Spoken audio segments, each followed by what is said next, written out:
నేను ముందే అన్నా, మా ప్రభాకర్ అన్న బాగా గట్టిగా మద్దతు ఇస్తున్నా. కానీ అంటే ఈ ప్రభాకర్ అన్న మాట్లాడేటటువంటి మాటలు ఏమనిపిస్తున్నాయంటే, 2 స్టిక్కర్లు అంటేస్తేనే అధికారుల మీద చర్యలు తీసుకుంటామన్నారు. చాలా సీరియస్ అండి అధ్యక్ష. ఇది 2 స్టిక్కర్లు అంటేస్తే ఎవరు ఆ 2 స్టిక్కర్లు అంటేసిన వాళ్ళ మీద అధికారుల మీద చర్యలు తీసుకుంటాం, వాళ్ళ పేర్లు కూడా చెప్తే మంచిదని చెప్పారు. కానీ 98 లక్షల జనాభా తగ్గించిన వాళ్ళు దాని గురించి చెప్తలేరు. 2 స్టిక్కర్లు వేస్తే మాత్రం వాళ్ళ మీద చర్యలు అంటారు. 98 లక్షల జనాభా తగ్గించారు. 98 లక్షల జనాభా తగ్గించారు.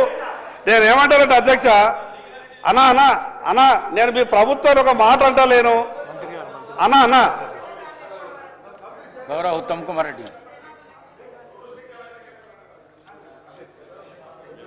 స్పీకర్ సార్, ప్రతిపక్ష సభ్యులు వారి ఎటువంటి సూచన ఇచ్చినా, ఏ విమర్శలు చేసినా సద్విమర్శలు కూడా మేము యాక్సెప్ట్ చేస్తాం. కానీ శాసనసభలో జరిగే ఇంత సీక్రెట్ డిబేట్ ద్వారా మీరు ప్రజల్లో అనుమానాలు, అపోహలు స్ప్రెడ్ చేసే విధంగా ఉండి మాత్రం అది తీవ్రంగా ఖండిస్తున్నాం. ఒకటి, మీ ద్వారా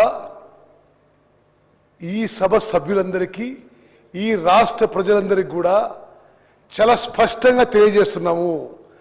10 ఏళ్ల పాటు వాళ్ళున్నారు, ఢిల్లీలో మీరు 10 ఏళ్ల పాటు ఉన్నారు.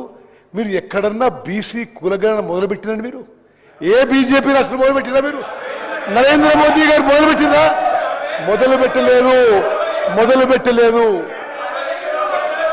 స్పీకర్ సార్, ఇదొక చారిత్రాత్మక మార్పు. భారతదేశం యొక్క చరిత్రలో సామాజిక న్యాయం కోసం ఇది కాంగ్రెస్ పార్టీ రాహుల్ గాంధీ గారి ఇనిషియేటివ్తో మొదలుపెట్టిన విషయం దయచేసి మీరు గుర్తుపెట్టుకోవాలి. మొత్తం ఎక్సైజ్ గురించి ముఖ్యమంత్రి గారు వివరంగా చెప్పారు. నేను నా సుదీర్ఘ కాలంలో శాసనసభలో, పార్లమెంట్లో అనుభవంతో ఇంత భారీ స్థాయి ఎక్సర్సైజ్ ఇంత మెటికులస్గా, ఇంత సిస్టమేటిక్గా జరగదని చెప్పి నేను మనం చేస్తాను. వారు ఎక్స్ప్లెయిన్ చేసినట్టుగా రాష్ట్రంలో ప్రతి 150 ఇండ్లు మార్కౌట్ చేసి ఒక టీచర్నో, ఒక అంగన్వాడీ కేంద్రం ఎంప్లాయీనో, ఒక అగ్రికల్చర్ ఆఫీసర్నో కేవలం 150 ఇండ్ల వరకే ఎన్యూమరేటర్గా పెట్టి, ప్రతి 10 మంది ఎన్యూమరేటర్లకి ఒక సూపర్వైజర్ పెట్టి రాష్ట్రంలో 1,03,000 మంది గవర్నమెంట్ ఎంప్లాయీస్ని 3 నెలల పాటు కేవలం ట్రైనింగ్ తర్వాత ఈ కార్యక్రమం పెట్టినాము. మా ప్రభుత్వం యొక్క చిత్తశుద్ధిని మీరు శంకించొద్దు. మేము బీసీల విషయంలో, ఎస్సీ ఎస్టీల విషయంలో దయచేసి మీరు గమనించాలి. Congress party stands for social justice. Rahul Gandhi గారు పార్లమెంట్లో బయట మాట్లాడినట్టుగా మేము సామాజిక న్యాయానికి కట్టుబడిన విషయం మనం చేస్తున్నాం. స్పీకర్ సార్, ఒకటి ఆ ప్రక్రియ విషయంలో మీకు ప్రతిపక్ష సభ్యులందరికీ కావాలంటే మరోసారి what is the exercise which went in to this whole exercise, this whole effort మేము సపరేట్గా కూడా ప్రజెంటేషన్ ఇస్తాం. మీరు మేము చేసిన ప్రక్రియలో ఏమైనా పొరపాట్లు చెబితే we are willing to correct ourselves. Speaker sir, సభ్యులందరికీ, రాష్ట్ర ప్రజలందరినీ తెలియజేస్తున్నా, తెలంగాణ రాష్ట్రంలో 1 ఇయర్లో జరిగిన ఎక్సైజ్ బహుశా భారతదేశంలో ఏ రాష్ట్రంలో జరగలేదు. ఇంత మెటికులస్గా, ఇంత సిస్టమేటిక్గా, ఇంత ఇంక్లూజివ్గా ఎక్కడ జరగలేదని చెప్పి నేను మనం చేస్తున్నాను. అదేవిధంగా శంకర్ గారు, తలసాని శ్రీనివాస్ యాదవ్ గారు, శంకర్ గారు, మీరు చేస్తున్న సూచనలు కానీ సద్విమర్శలు కానీ వి యాక్సెప్ట్. బట్ ప్రజల్లో అపోహలు, అనుమానాలు వద్దు. మీరు ఏదో ఫిగర్స్ కలిపి మీరు తగ్గిపోయినట్టు. ఎవరు తగ్గలేదు. దేనికి తగ్గినరు? ఏ ఫిగర్ పోల్స్తున్నారు మీరు? ఇదంతా చాలా సైంటిఫిక్గా, సిస్టమేటిక్గా, లాజికల్గా చేసిన ఎక్సర్సైజ్. నేను మళ్ళోసారి మీకు మనవి చేస్తున్నా, ఎవరిదో పర్సంటేజ్ తగ్గిందని మీరు రకరకాలుగా మనం చేస్తారు. రాష్ట్రంలో ఎస్సీ పాపులేషన్కి 17.43% ఈ యొక్క మరి సోషియో ఎకనామిక్ సర్వేలో మరి వచ్చిన result. ST population 10.45%, BC population 56.33%, ఓసీలు 15.79%. మరి అదేవిధంగా మేము చేసిన ఈ సోషియో ఎకనామిక్ సర్వే ప్రకారం మరి మైనారిటీ పాపులేషన్ సుమారు 13%. నేను మీకు ఏం మనవి చేస్తున్నానంటే స్పీకర్ సార్, ఒకటి ఈ ఎక్సర్సైజ్ అయితే అధికారులు మరి చాలా సిస్టమేటిక్గా ప్లానింగ్ డిపార్ట్మెంట్ ద్వారా రాష్ట్ర వ్యాప్తంగా చేయడం జరిగిందో, ఎస్, మా లెక్కల ప్రకారం రాష్ట్ర జనాభా 3,70,00,000. 3,70,00,000లో 3,54,00,000 మందికి ఇండివిజువల్ సర్వే జరిగింది. మేము వచ్చిన లెక్క ఫిజికల్గా లెక్క ఎంత వచ్చిందంటే 4,20,00,000 ఉండాలి, 5 కోట్లు ఉండాలంటే దానికి ఎవరేం చేయాలి? ఇది సిస్టమేటిక్గా మొత్తం రాష్ట్రంలో ప్రతి ఇంటికి మార్కింగ్ జరిగి, లిస్టింగ్ జరిగి, ఎన్యూమినేటర్స్ మార్క్ అయ్యి, ట్రైనింగ్ అయ్యి, ఇంటింటికి పోయిన సర్వే. మరి ప్రతిపక్ష శాసనసభ్యులు మనం చేస్తున్న సెన్సస్లో కూడా బహుశా ఇంత సిస్టమేటిక్ జరగకపోయిండొచ్చు. ఈ ఫిగర్స్లో దయచేసి మీరు అనుమానాలు అపోహలు కలిగించొద్దు. మా ప్రభుత్వం సోషల్ జస్టిస్ పక్షాన, ప్రత్యేకంగా బీసీలకు సోషల్ జస్టిస్ చేయడానికి పూర్తిగా కట్టుబడి ఉన్నాము. రిజర్వేషన్స్ ఎంత పర్సెంటేజ్ చేయాలి తప్పనిసరిగా ఈ శాసనసభలో తీర్మానం చేసి పార్లమెంట్ పంపిద్దాం. మీరు షెడ్యూల్ 9లో పెడతాడు పెట్టండి. మరి దయచేసి మా ప్రభుత్వం తరఫున కాంగ్రెస్ పార్టీ పక్షాన మేము సిన్సియర్ ఉన్నాము, కమిటెడ్ ఉన్నాము. దయచేసి మీరు మా కమిట్మెంట్, మా సిన్సియరిటీ డౌట్ చేయవద్దు, ప్రజల్లో అనుమానాలు పెట్టొద్దని చెప్పి నేను మనం చేస్తున్నా. స్పీకర్ సార్, నేను మళ్ళా ఇంటర్వ్యూ అయితే అవసరం ఉంటే కానీ this is a massive meticulous systematic exercise. స్వతంత్ర భారతదేశంలో ఏ రాష్ట్రంలో, బీజేపీ పాలించిన ఏ రాష్ట్రంలో చేయలే. శంకర్ గారు, మీరు నరేంద్ర మోదీకి సలహా ఇవ్వచ్చు కదా, మొత్తం భారతదేశంలో చేయొచ్చని. మరి చేస్తలేరు వాళ్ళు. మరి 10 ఏళ్ల పాటు వాళ్ళు పరిపాలించారు, వాళ్ళు చేసినరా? వాళ్ళు చేయలేదు. మేము ఒక స్పీకర్ సార్, మా ప్రియతమ నాయకుడు, లోక్సభ ప్రతిపక్ష నాయకుడు రాహుల్ గాంధీ గారి ఇన్స్పిరేషన్తో సోషల్ జస్టిసే ధ్యేయమని ముందుకు పోతున్నాము.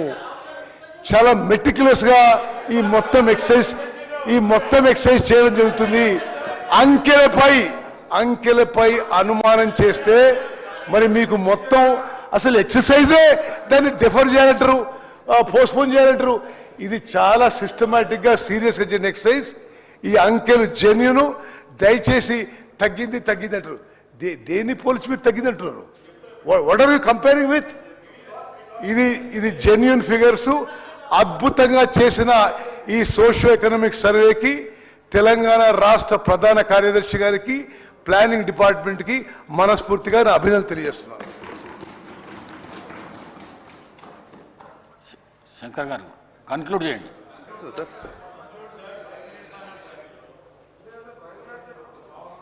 గౌరవ మంత్రివర్యులకు నేనేం తప్పుడు చెప్పలేదు అధ్యక్ష.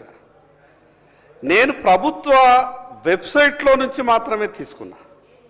ఇంకొకటేమో ప్రభుత్వం ఇచ్చినటువంటి లెక్క తీసుకున్నా. రెండుంటి కంపేర్ చేసి చెప్తున్నా. మంత్రి గారు ఏమంటారు ఒక మాట, లేదు మేము ఎక్కడా కూడా తగ్గించలేదు అనే మాట మాట్లాడుతున్నాడు. అధ్యక్ష, నాకు ఒకటి తెలియకడుగుతున్నా.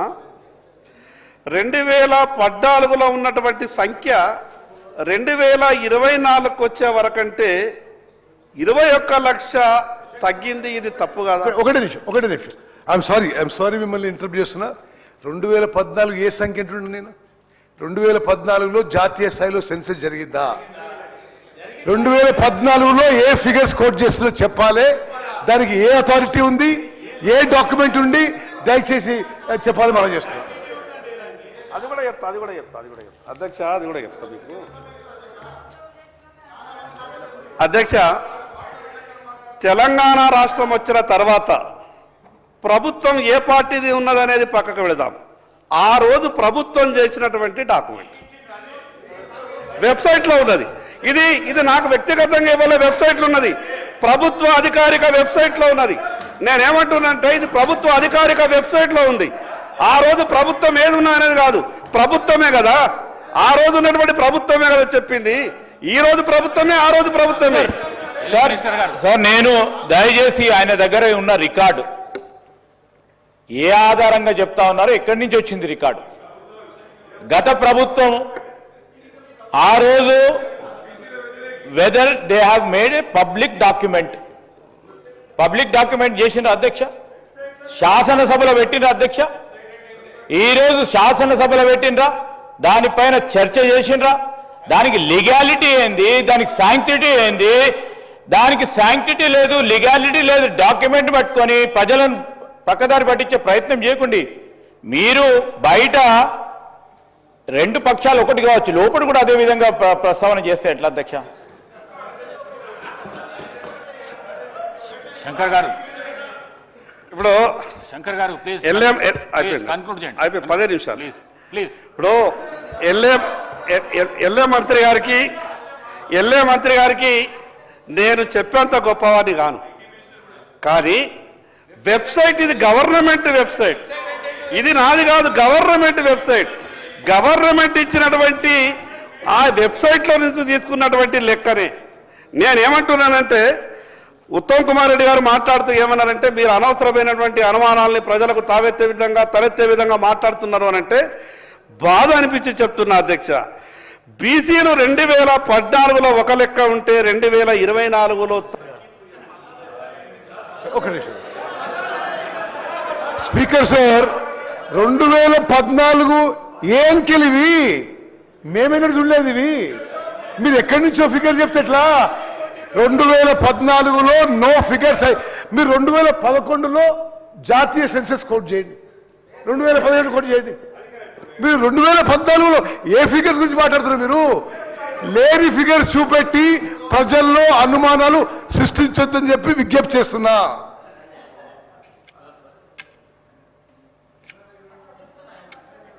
అధ్యక్ష, దయచేసి పదే ఇంటర్వ్యూని కాకండి. ఇప్పుడు మీరు మొదలే చెప్పినారు ప్రతిపక్ష పార్టీలకు సంబంధించి మీ సూచన సజెషన్స్ ఇవ్వండి అని చెప్పి. మీరు ఏదన్నా ఉంటే మీరు చివరగా మాట్లాడండి. ఇప్పుడు మీరు ఈ విధంగా 4-5 మాట్లాడితే ఇప్పుడు అట్లా కాదు. వారు ఉత్తమ్ కుమార్ రెడ్డి గారు ఏం చెప్పారు? మేము 10 సంవత్సరాలు పరిపాలన చేసి వాళ్ళు 10 సంవత్సరాలు. మరి 55 సంవత్సరాలు పరిపాలన ఎవరు చేసారు ఈ దేశంలో? ఎవరు చేసిండ్రు? ఇప్పుడు అనుకుంటూ పోతే అనవసరంగా మా సమాజం అంతా ఇబ్బంది పడుతుంది. బయట ఏం జరుగుతుంది అనేటువంటిది మీరు దయచేసి వాళ్ళు చెప్పేది వినండి, సజెషన్స్ విన్న తర్వాత మీరు ఏం చెప్పదలుచుకూడో చెప్పండి. కానీ మాట్లాడుతుంటేనే మేము బుల్డోజ్ చేసేస్తామంటే ఇది పద్ధతి ఉండదు. దయచేసి ప్లీజ్, దయచేసి వాళ్ళు చెప్పేది వినండి. విన్న తర్వాత మాకు రాకొచ్చిన అవకాశాన్ని మేము బుల్డోజ్ చేసేస్తామంటే మరి ఇంకెవరికి చెప్పుకోవాలి మేము? దయచేసి మీరు అర్థం చేసుకోండి. శంకర్ గారు కన్క్లూడ్ చేయండి ప్లీజ్. మీరు శంకర్ గారు మళ్ళీ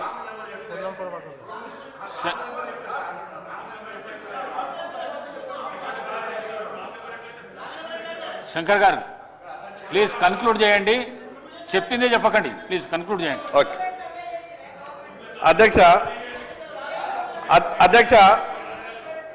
నేనేమంటున్నానంటే అధ్యక్ష, మీ ద్వారా ప్రభుత్వానికి నా విజ్ఞప్తి ఏంటంటే ఈ పంచాయతీ ఏం అధ్యక్ష, మేము ఎంతున్నామో మాకు అంత కావాలనేది మా కోరిక. ఈ పంచాయతీ మేము ఎంతుంటే మాకు గంత ఇవ్వమంటున్నాం అధ్యక్ష, మాకు ఇంత కూడా ఎక్కువద్దు. కానీ ఉన్న సంఖ్యనే తగ్గించి చూపించి ఈ రకంగా మాయ వేసే ప్రయత్నం చేస్తే మాకెట్లా న్యాయం జరుగుతుంది? దీనికి ప్రభుత్వమే కదా సమాధానం చెప్పాలా? మిగతా వాళ్ళు ఎవరు చెప్పగలుగుతారు దీనికి సమాధానం? నేను అందుకే మీ ద్వారా గౌరవ ముఖ్యమంత్రి గారు ఈ విషయం మీద స్పష్టత ఇవ్వాల. 2014లో ఉన్నటువంటి ఓసీల సంఖ్య 2014లో ఉన్నటువంటి ఓసీల సంఖ్య 8% ఉంటే 24లో 13.5% ఎట్లయితుంది? మేము ఎందుకు తగ్గినాం, మిగతా వాళ్ళు ఎందుకు పెరిగిండ్రు? తగ్గితే తగ్గిండొచ్చు, ఎందుకు తగ్గినామనైతే మాకు తెలవాలి కదా అధ్యక్ష. 14 ఏళ్లలో మా బీసీల సంఖ్యనే ఎందుకు తగ్గింది, మిగతా వాళ్ళ సంఖ్య ఎందుకు పెరిగింది, ఏ కారణం చేత పెరిగింది? ఈ జనాభాలో సగభాగం ఉన్నటువంటి బీసీల సంఖ్యనేమో తగ్గిపోయింది, మాది కనిమరుగుతున్న జాతులు అధ్యక్షమై, మాది పీవీటీజీ గ్రూపుల కిందకి పోతున్నాయి అధ్యక్ష మా జాతులు, మిగతా వాళ్ళ సంఖ్య ఎందుకు పెరిగింది? మేము అనేది టెక్నికల్గా ఇది ఎక్కడ తప్పు జరిగింది? ఇంత పెద్ద కార్యక్రమం చేస్తున్నప్పుడు ప్రభుత్వంతో తప్పుడు జరగచ్చు. గౌరవ ముఖ్యమంత్రి